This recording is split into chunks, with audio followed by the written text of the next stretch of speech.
الرحمن الرحیم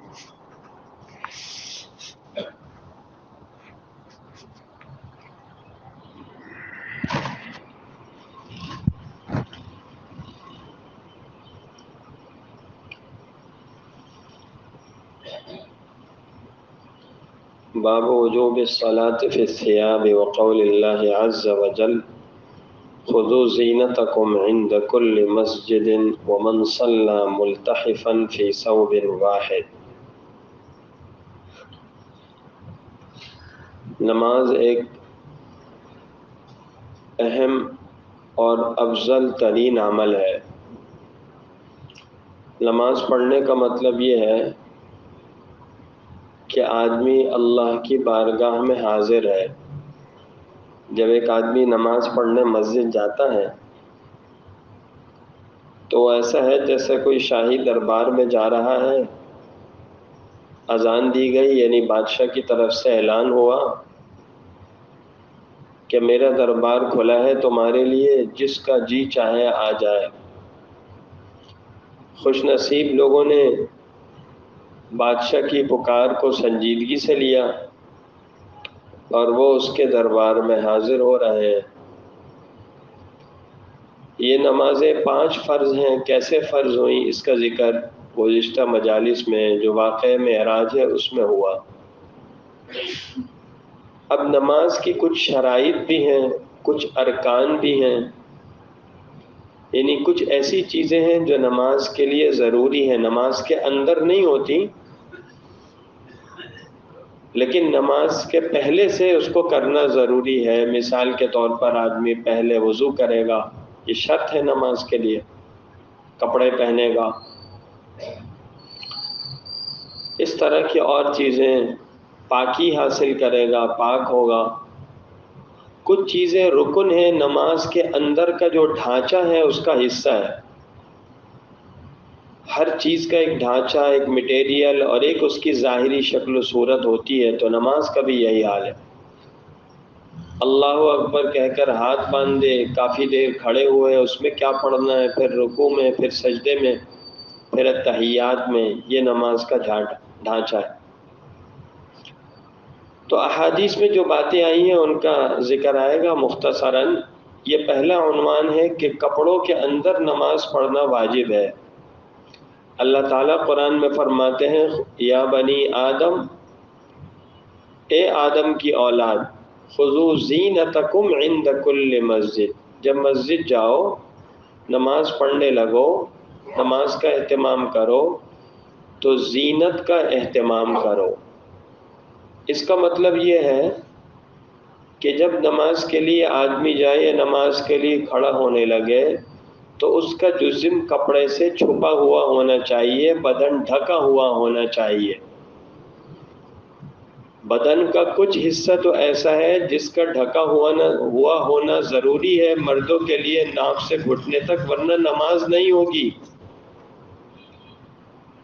اور اس سے آگے یہ کہ باقی حصے کو بھی چھپایا، اگر بقیہ حصہ کھلا ہے نماز ہو جائے گی، لیکن نماز مکمل نہیں ہے، یعنی پورا ثواب نہیں مل رہا، اس لیے کہ کھلے ہوئے جسم کے ساتھ پڑھی تو نماز کے احترام کے خلاف ہے۔ پورے جسم پر کپڑے ہونے چاہیے۔ ایک اس سے بھی آگے کی صورت ہے کہ جب ہم کسی دعوت میں جاتے ہیں، تقریب میں جاتے ہیں تو عام معمول سے ہٹ کر ذرا صاف کپڑے پہنتے ہیں اچھے، تو جب نماز کے لیے جا رہے ہیں، اللہ کے دربار میں جا رہے ہیں تو صاف ستھرے کپڑے پہنیں، زیب و زینت کا خیال کریں۔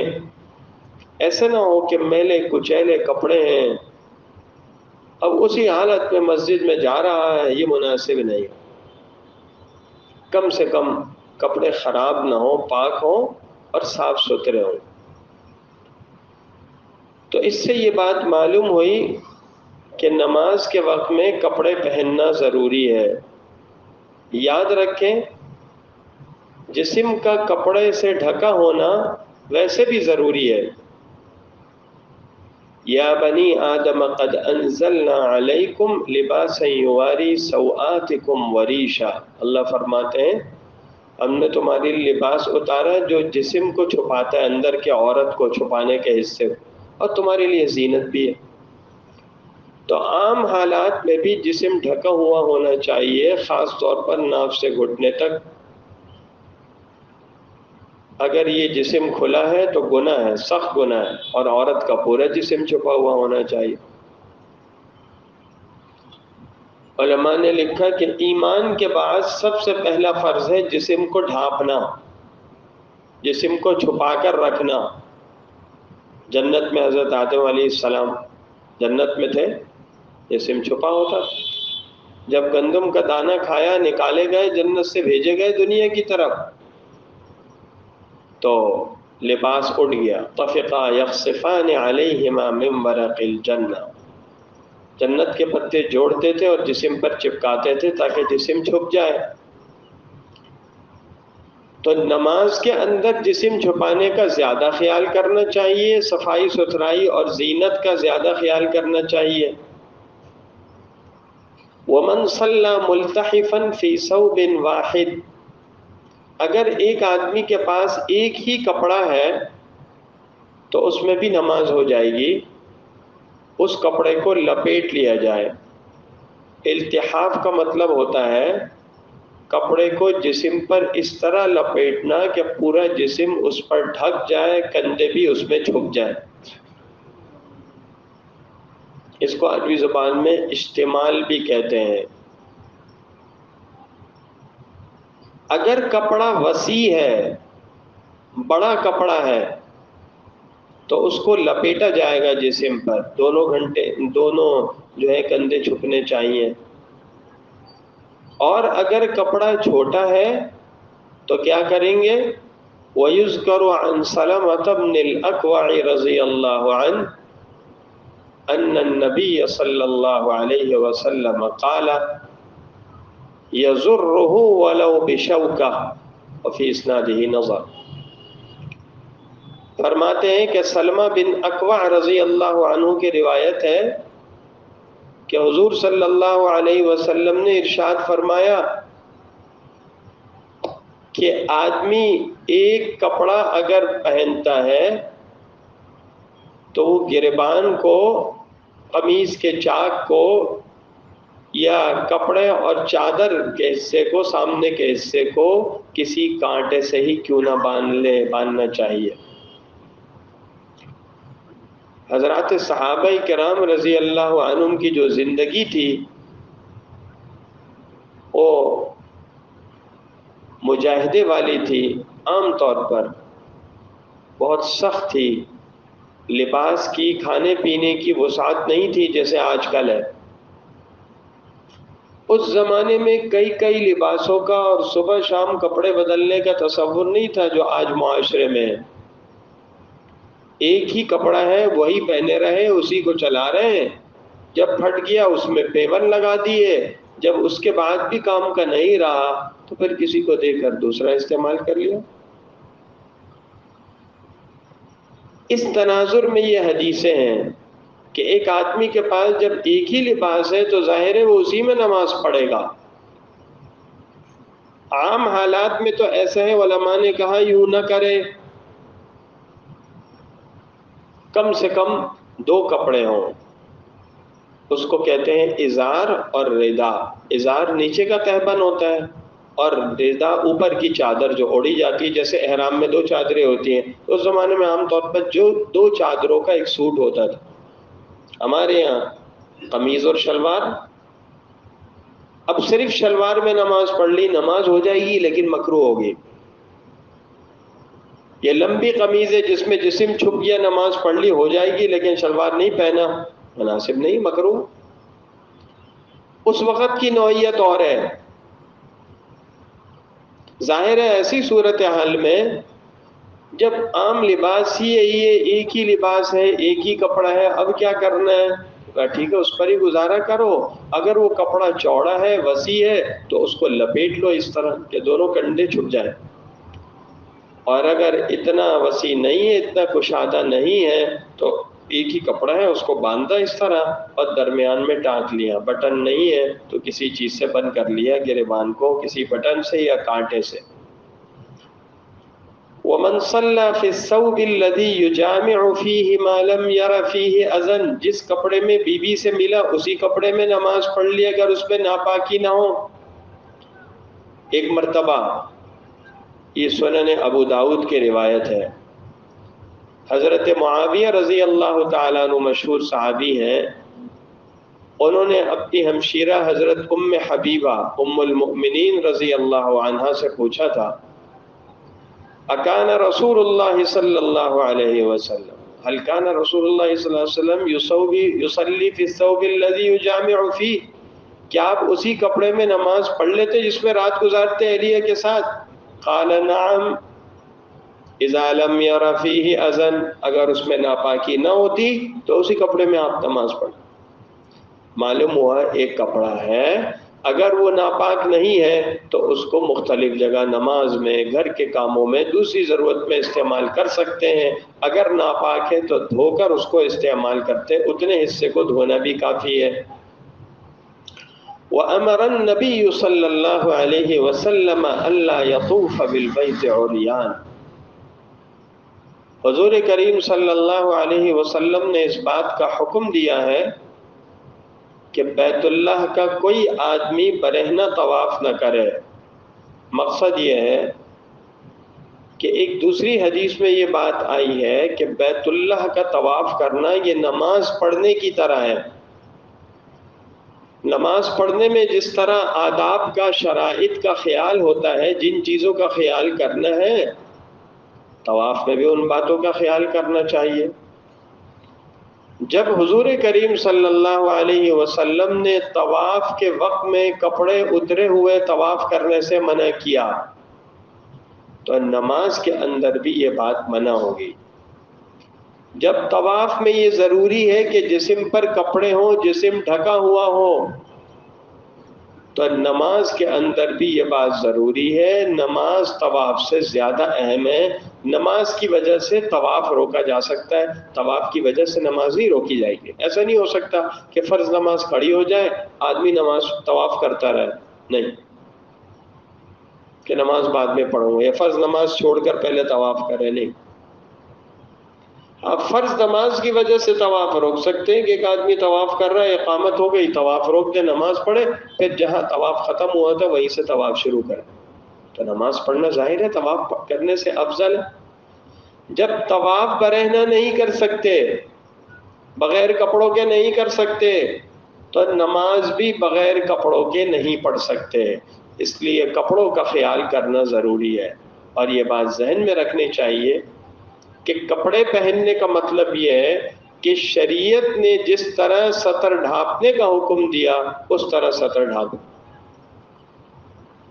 لباس ایسا ہو جس سے پورا سطر چھپ جائے، لباس ذرا ڈھیلا ہو، تنگ نہ ہو، لباس سے جسم جھلکنا نہیں چاہیے، اور اس سے آگے اس بات کا خیال کرے تو اور اچھا ہے کہ لباس اسلامی تہذیب کی نمائندگی کرتا ہو، دوسروں کے طرز اور دوسروں کی تقلید پر لباس نہ پہنے، اور کم سے کم یہ بات تو ہو کہ لباس پورا ہو۔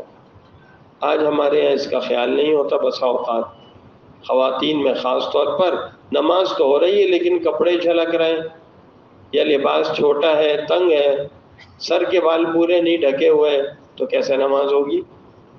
اس لیے گھر میں یہ مسائل بتانے چاہیے، مسائل علماء سے پوچھ کر بتانا چاہیے۔ اسی طرح مردوں کو بھی اس کا خیال کرنا چاہیے کہ نماز میں لباس پورے ہوں۔ مثال کے طور پر اس کا خیال کر لیں کہ ایک تو سوٹ ہے، ایک تو ہے وہ ہم نماز کے وقت میں پہنیں گے۔ اگر آپ کام کاج کے لیے دوسرا لباس پہنتے ہیں، آدمی ہے، اس کو پینٹ شرٹ پہننا ہے، اسی طرح ٹراؤزر، اس طرح کی چیزیں استعمال کر رہا ہے، ٹھیک ہے، حرام تو نہیں ہے، منع تو نہیں ہے، حرام نہیں ہے، بہتر نہیں ہے، لیکن پہن لے، ٹھیک ہے بھائی، مگر نماز کے وقت میں کم سے کم ایسا لباس پہنے جو شناخت ہو ایک نمازی مسلمان کی۔ مسجد کے باہر کسی بھی حال میں ہو، جب نماز کے لیے ہیں تو ٹوپی بھی سر پر ہے، کیونکہ ظاہر بات ہے اللہ کی بارگاہ میں کھڑا ہونا ہے، یہ عام جگہ کے بنسبت اس کے آداب زیادہ ہیں۔ ہم کسی شادی بیاہ کی تقریب میں جاتے ہیں، عام طور پر ایسا ہوتا ہے، یہ نہیں ہوتا کہ جی صبح کے کپڑے پہنے ہوئے وہی پہنے رات نکل گئے، کپڑے بدلتے ہیں، کم سے کم ان کپڑوں کو ٹھیک کرتے ہیں، اس کے اوپر کوئی واسکٹ پہن لی. یہ کیا ہے بھائی؟ ایک اہتمام ہے، ایک تھوڑا سا. تو نماز اس سے زیادہ توجہ اور اہتمام کا مطالبہ کرتی ہے، لہذا نماز کے اندر زیادہ اہتمام ہونی چاہیے. اور یاد رکھیں ساری چیز توجہ، ادب اور احترام ہے، کہ آپ کتنی طلب کے ساتھ، کتنے ادب کے ساتھ، کتنے احترام کے ساتھ مسجد میں آتے ہیں اور اللہ کی بارگاہ میں آتے ہیں. اس لیے کہ جس کو جو ملتا ہے وہ ادب سے ملتا ہے، اور مسجد تو براہ راست اللہ سے لینے کے لیے. ایک یہ کسی دنیا دار کے پاس چلے گئے، ایک یہ نہیں کوئی دین کا کام ہے یا اللہ سے لے رہے ہیں لیکن کسی کے واسطے سے، کسی پیر صاحب کو کہہ دیا، کسی بزرگ کو کہہ دیا میرے لیے دعا کر دو، میرے لیے وظیفہ پڑھ لو. مسجد میں یہ نہیں ہو رہا. ہر آدمی براہ راست اللہ سے اپنا تعلق جوڑنے آ رہا ہے، اور یہی اصل ہے. مسجد میں یہ بات سکھائی جا رہی ہے. اب لوگوں میں کیا ہے کہ جی فلاں وظیفہ کرنا ہے فلاں بزرگ کو کہہ دو، اور فلاں تعویذ لینا ہے فلاں سے لے لو. خود یہ کام کرو کہ 2 رکعت صلاۃ الاستخارہ پڑھو، کام کرنا ہے یا نہیں کرنا تاکہ پتہ چلے. یہ صلاۃ الحاجہ پڑھو، کوئی ضرورت اٹکی ہوئی ہے، یہ نہیں کریں گے. مولوی صاحب کو کہہ دیا، پیر صاحب کو، امام صاحب، بھائی یہ نہیں ہے. استخارہ لینا کوئی اصل نہیں، اس کی کوئی حیثیت نہیں ہے شریعت. صحابہ یہ نہیں کرتے تھے، حضور صلی اللہ علیہ وسلم سے استخارہ لیتے تھے، ورنہ ہر صحابی حضور سے لیتے نا استخارہ. حضور سے زیادہ کون اللہ سے خیر لینے والا ہے؟ اور حضور صلی اللہ علیہ وسلم سے زیادہ کس کی صحیح رہنمائی ہو سکتی ہے؟ کہیں نہیں ہے حدیث میں. مشورہ کرتے تھے. آپ مشورہ کریں کسی بڑے سے، کسی عالم سے، خاندان کے بڑے سے، جو آپ کا بڑا ہے، جو سمجھدار ہے. استخارہ خود کرے. کوئی پریشانی ہے تعویذ چاہیے نہیں. تعویذ وظیفے سے زیادہ اہم ہمارے بزرگوں نے کہا دعا ہے. دعا زیادہ اہم ہے، اللہ سے مانگنا. اور دعا کے اندر جان کب آتی ہے؟ جب پہلے نماز ہو. اسی لیے فرض نمازوں کے بعد دعا کی اہمیت ہے. اور جب مسجد میں بیٹھے آدمی کچھ نفل بھی پڑھ لے تو پھر اس کے بعد دعا مانگے، یہی صلاۃ الحاجہ ہو. یہ بہت اہم ہے تعویذ سے، وظیفے سے. اس لیے حکیم الامت تھانوی رحمہ اللہ نے فرمایا کہ تعویذ وظیفے میں نظر جاتی ہے تعویذ پر کہ اس سے کام ہو جائے گا، اور یہ غلط ہے. کسی چیز سے کام نہیں ہوتا، اللہ کہہ رہا ہے. اور دعا میں نظر براہ راست اللہ پر جاتی ہے. دعا کے اندر عاجزی ہے، آدمی اللہ سے مانگ رہا، اللہ تو میرا کام کر دے.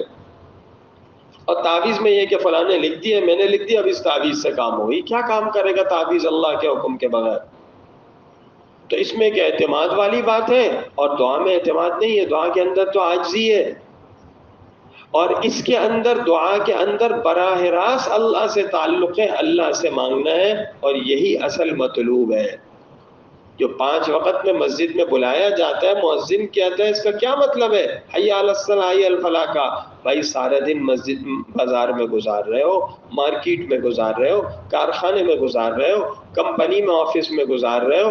5 وقت آ کر اپنا تعلق اللہ سے جوڑو، مضبوط کرو تاکہ غفلت دور ہو.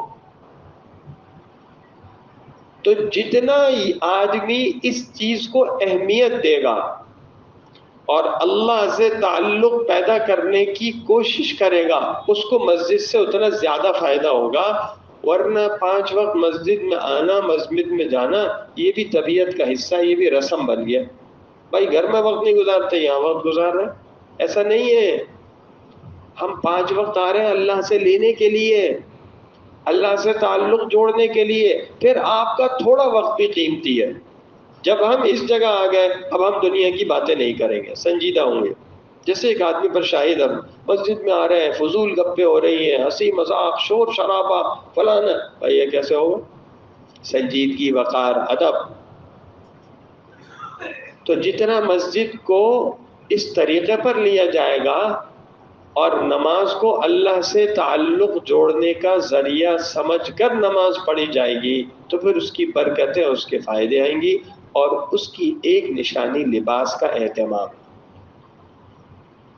باہر بھی اس طرح پھرتے تھے، یہاں تک آستین ہے، یہاں تک آستین ہے، اور جینس ہے، شرٹ ہے، اس طرح کی چیزیں ہیں، وہی پہنے مسجد میں جلدی سے آ گیا۔ ایک اہتمام ہونا چاہیے۔ ٹھیک ہے نماز ہو گئی، یہ گناہ نہیں ہے، ہرگز نہیں، کوئی حرام نہیں ہے، ہم حرام نہیں کہیں گے، لیکن ایک اہتمام والی بات چل رہی۔ تو جتنا احادیث یہ بتا رہی ہیں، حضور صلی اللہ علیہ وسلم کا طریقہ یہ بتا رہا ہے کہ اللہ کی بارگاہ میں آنا توجہ چاہتا ہے، ادب احترام چاہتا ہے، پھر یہ وقت براہ راست اللہ سے لینے کا بنے گا ذریعہ، اور یہ وقت اللہ سے براہ راست جڑنے کا ذریعہ بنے گا۔ اور ساری چیز یہی ہے، انسان کی سب سے بڑی کامیابی اور اس کا کمال اور اس کی بندگی کی معراج یہی ہے کہ اس کا اللہ سے تعلق جوڑ جائے۔ اللہ تعالیٰ عمل کی توفیق۔ تھوڑی دیر مراقبہ کر لیں، دھیان کر لیں، تصور کریں، دل میں اللہ کی رحمت آ رہی ہے۔